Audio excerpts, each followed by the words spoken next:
Hey, what's going on, y'all? It's your boy PJ, and welcome to the second episode of Building Your Own Videography Agency. If you didn't see the first episode, I'm going to be going in real time, step by step, building my agency and sharing all my lessons with you along the way. Now I want to jam-pack these videos and keep them under 5 minutes, so let's get started.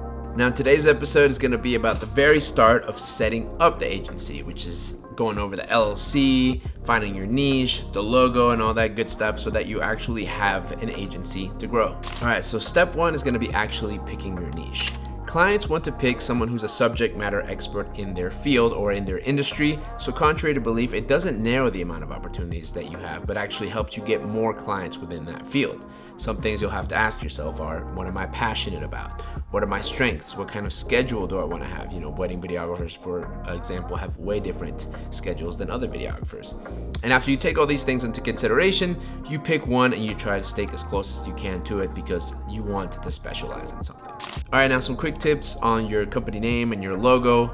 You have to make it really easy for your clients to know what you do and who you do it for. So your name is even got to imply your niche in it. I actually work with a brand designer to help me get to that point way faster. So I do recommend going that route because I'm very happy with how everything came out because I had professional help. Small suggestion, if you do want to take that route, you could probably find one on Fiverr. Up next, now that you've thought of the name, it's time to secure that name. And so if you're trying to get an LLC, which I do recommend you do, and I'll mention here why, it is important that you go to your Secretary of State's website, mine being Colorado, to make sure that that name is available, and then cross-reference that with whatever website you're going to use to secure your domain. I personally use Squarespace for my domain. But yeah, make sure you check those to see if your name is available. One quick thing that I forgot to mention is when you do get your domain name, make sure to connect that to a Google Workspace, which you can have with your company name on it. That way, when you email a client, it'll read your name at yourcompany.com and it'll just make your company look that more legit.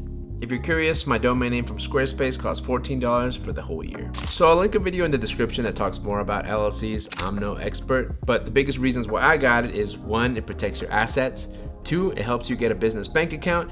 3, it comes in handy around tax season. And 4, and probably the biggest reason, is it gives your business credibility and makes you look more professional.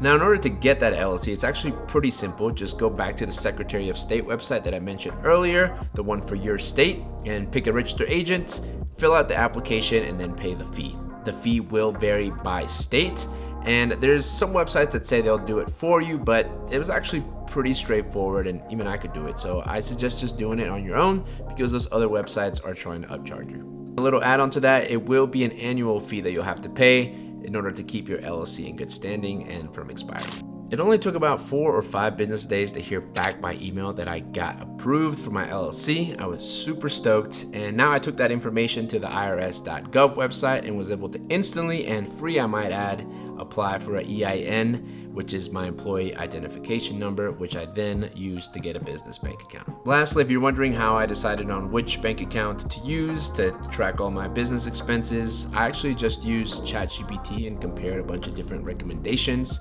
looking for things like interest rates, cash offers, transaction fees. So a lot of different ones out there for entrepreneurs, and even the ones that are from the bigger banks, so you could actually go into a branch, but ultimately just pick the one that's best for you and your business.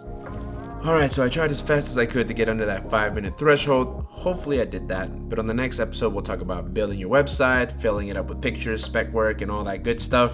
Again, all of the resources are in the description, and comment if you have any questions. But yeah, thanks again for watching, and get out of here, you crazy kids.